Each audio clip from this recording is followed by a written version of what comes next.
Try Before We Die, the whiskey review show where we don't know what we're drinking, but we'll tell you what we're thinking. I'm here with Malcolm P.I.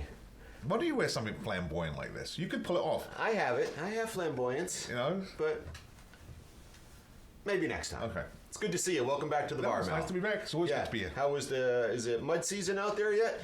It's getting there. Yep. It is getting there. You know what I noticed about your truck? Missing pieces? The back bumper is made of Reynolds wrap. Two layers. All right, hundreds of bottles of whiskey in this bar. When we push the button and it tells us what we're drinking. Here we go. You got a guess? Or a hope? It's gonna be behind you. Behind me? Yeah. So 1 through 75 is right behind me. And boom! 217. So what that tells me is it is the first bottle in the snooker room. Very first bottle in the snooker room. We'll see everybody around the corner.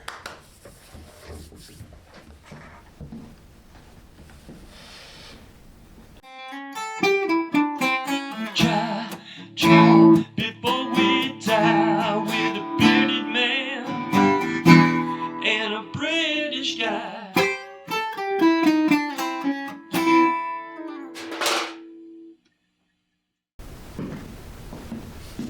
As promised, we're in the snooker room. It was bottle 217. Well, we end at 216 on the other side of the bar. That'll bring us right here to the beginning. And it looks like it's the Glenlivet 14-year-old Cognac Cask finished. Glenlivet, of course, just a grand house of distillation, bottles available all over the world. Any bar you walk into will probably have the Glenlivet 12. We have an older bottling up there. This Cognac Cask finish, I have had this before, camping with several of the crew members. We found it quite enjoyable that evening. This is coming in at 40% ABV, which is 80 proof, and we'll learn a little bit more at the bar. We'll see you back there while we talk to Mal.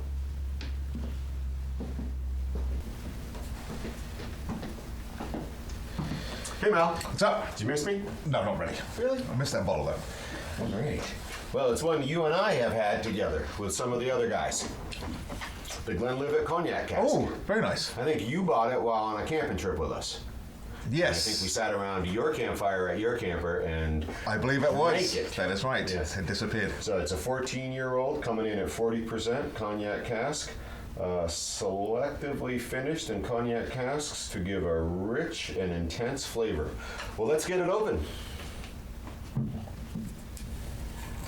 This bottling is currently available, so it's not a rare bottling or anything like that. It's still out there. It's affordable. Do you recall? Yep, no. Wouldn't break the bank. Had some pump to it. Nice pop. Yep.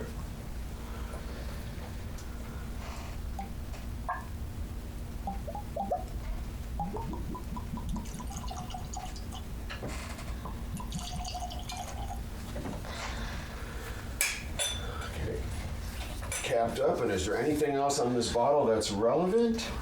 No, it looks like a gold medal, but it's more about the George Smith established blah blah blah. Nothing on the back, other than just general statements.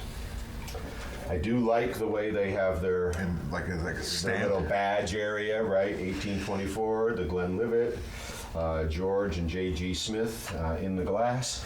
It's a classic bottle shape. It's a predictable. It's the whiskey bottle shape. The Glenlivet Cognac Cask.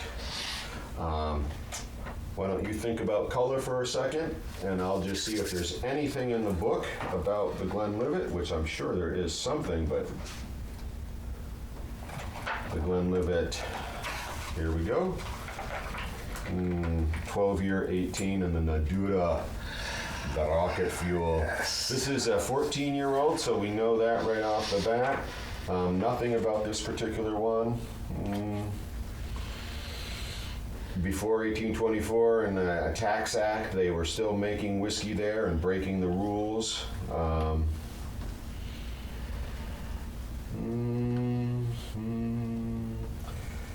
some of the his neighbors, the Glenlivet founder was the first to file for a permit to go legitimate in 1824, which made his neighbors mad because they were all, doing it illegally, and they figured George Smith would bring the tax man to the neighborhood. Oh, bringing the heat. Jeopardizing their thriving black market business. Allegedly, they even threatened to kill him. And I wonder if he did You that. go legit and I kill you. And I wonder if he did it deliberately, knowing that he would put pressure on those guys. And he did it anyway. His reward for challenging and going with the legit way was he gained the ability to use the name Glenlivet because lots of other people had done that. And even today, it is one of the best-selling single malt brands in the world. And you and I know that. The Glenlivet, the Glenfiddich, you're going to find everywhere. Yeah, I mean, if you go and you mention name a Scotch, probably 50% of the time, 5 times out of 10, if it's not going to be a freaking Glenfiddich or a Glenlivet. Correct. Right? Especially when we're talking to folks who aren't Scotch drinkers. Correct. Right, they're going to know that. If they're talking a single malt. I think if they were going to talk a blend, they would go with a Dewar's, a Johnny Walker, or a Chivas. I would say probably Chivas or Johnny Walker's. Yeah, Dewar's is up there as well. Yeah. The Dewar's white label. Okay. So I'm going to pull a quote from you from a previous episode that I'm sure people will hopefully have watched already. All right. And I'm going to throw the word rust out. Emerging rust or established rust? I would say probably established. Yeah, between emerging and established. Yeah. It's ruddy. Oh, ruddy. You do some reading on this side, don't you?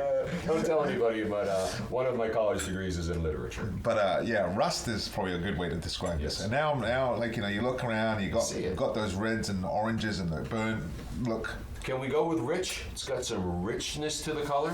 Yeah, I have to throw that out. Yeah. I would say that's probably not like a bunda, that A bunad. bunid. Yeah. Bunid. Yes. Not like that, but it's definitely got some color to it. It's rich. I'm excited to have this again. I haven't had it since last summer with you up at the fishing grounds. So we're in agreement that we've got some variation on a red theme. Correct. In its color, there's a nice rich element to it. Should we see what it smells like? The Cognac Cask, 14-year, 40% ABV from Glenlivet.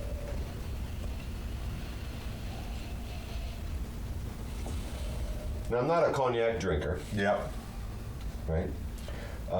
But I think I have this right. And now and then in my life, for dessert, I will have a Grand Marnier in a warm glass, which is a cognac something or other. Yeah. Yes. So it has some of that rich sweetness on the nose.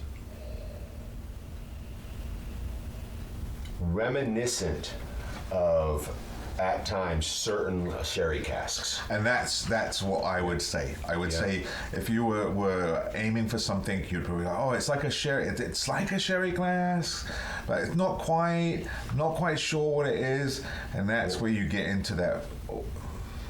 It's not like, but you get a little bit more than you would from a sherry cask. It's got a little bit more sweetness to it.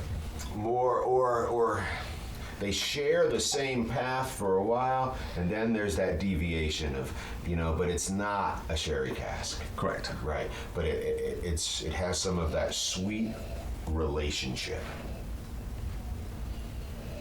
All right, any particular flavors coming out at you?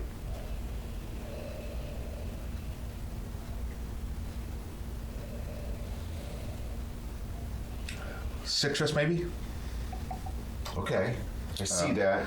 I was gonna go to like a ribbon candy. How so? Well, of course, I'm thinking about Grandma's house. Yeah. So ribbon candy is sort of that hard candy that if you bite into it, it lodges in your teeth and sort of radiates sweetness throughout your mouth that you just continuously pick up.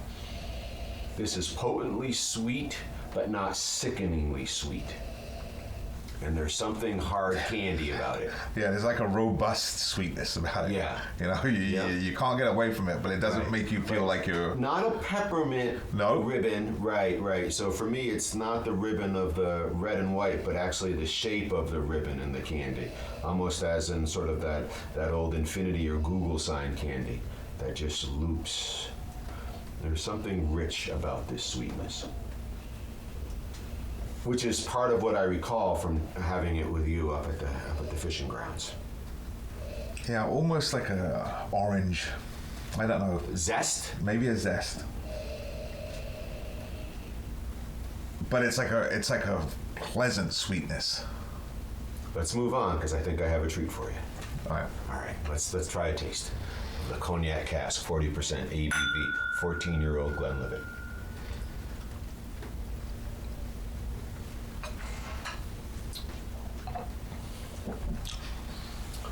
What I like about these well-known brands and some of their deviations from their basic identity is I feel like I'm having a glass of Glenlivet that's had something else done to it.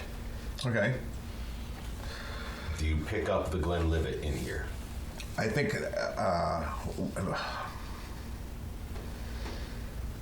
Front is Glenlivet, backside is Cognac. it's got all the makings of a Glenlivet because of that, because of the way Glenlivet is. Like, and I will, and it probably is like a wrong comparison, but the Nadura is the one that sticks out for my. Yep. What I mean, and the Nadura is very much you can pull that. There's that taste in the front of the Nadura, and then but because it's so high test at the end, you sort of like but you have that like classic Speyside, a classic Glenlivet taste. Which, if I was to be put in front of a lie detector, I'd have a hard time freaking really distinguishing between these ones. But once you start to get your way around a few bottles, you start to understand that there are certain degrees of difference between like a Fiddick and a Livet. And you start to understand that each one has been designed from some basic starting Foundational point. spirit, Correct. yes. And that's got Livet. Yeah. That is a Livet. The front of this is Glenlivet Speyside. The back of this is that finishing cask, that Cognac cask. The Glenlivet standard is a 12-year-old. So they've done 2 more years of activity with this. The question will be, were those 2 years all Cognac cask or not? And if it is based on a Cognac cask, it's not overpowering. It's almost to the point where you would be like, oh, okay, I can see what they were trying to do. And what really has made this really enjoyable is the fact that it's so well put together. And this is why I think it disappeared in the night. Up at the fishing grounds, while we drank all of it. And I know what you were doing. That's pretty. It's like you got little like gifts all over the place. So this is our favorite. So this is the orange infused almond chocolate, which I think is going to pair very well with this. That's such good chocolate. In fact, if anybody from the company is watching, please send us a check. We really like your stuff. Actually, I think the one of us got devoured that same night. I think you're right. I think you're right. Because of the same reason.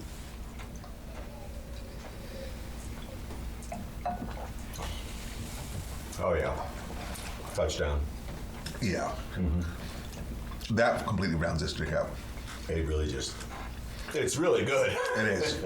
And I think that, like I said, based on the fact that when I got the bottle, it was based on the fact we're so used to doing sherries, and we had just done a show that did a Burgundy. The Ben Riach.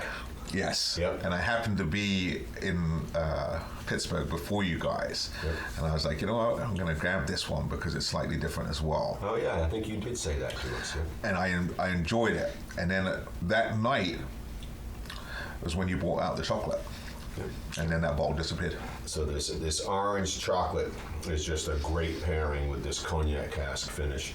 It is so clearly to me the Glenlivet in the front, Cognac cask at the end, a Speyside to begin, a sweet finish, floral in the front, candied in the back. A little citrus undertones. Right, which is why I'll have a Grand Marnier for dinner, or for dessert sometimes. Right, so this is before dinner and after dinner all in one drink, front to back. Yes. Yeah, it really is a nicely put together glass of whiskey. And just like I said, it wasn't so like some of them you have to really like reach for. This one you actually don't have to reach for. You could just drink it. Easy drinking. Very easy drinking. Right.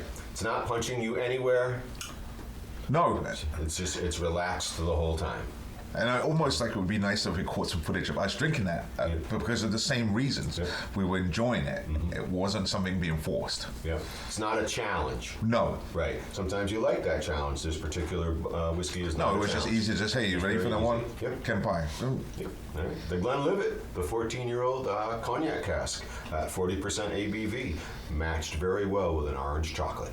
Yes. Let's see what the crew has for us. I heard them snickering over there. I will say this, that they are very entertaining. Yep. Here's to alcohol, the cause of and solution to all life's problems.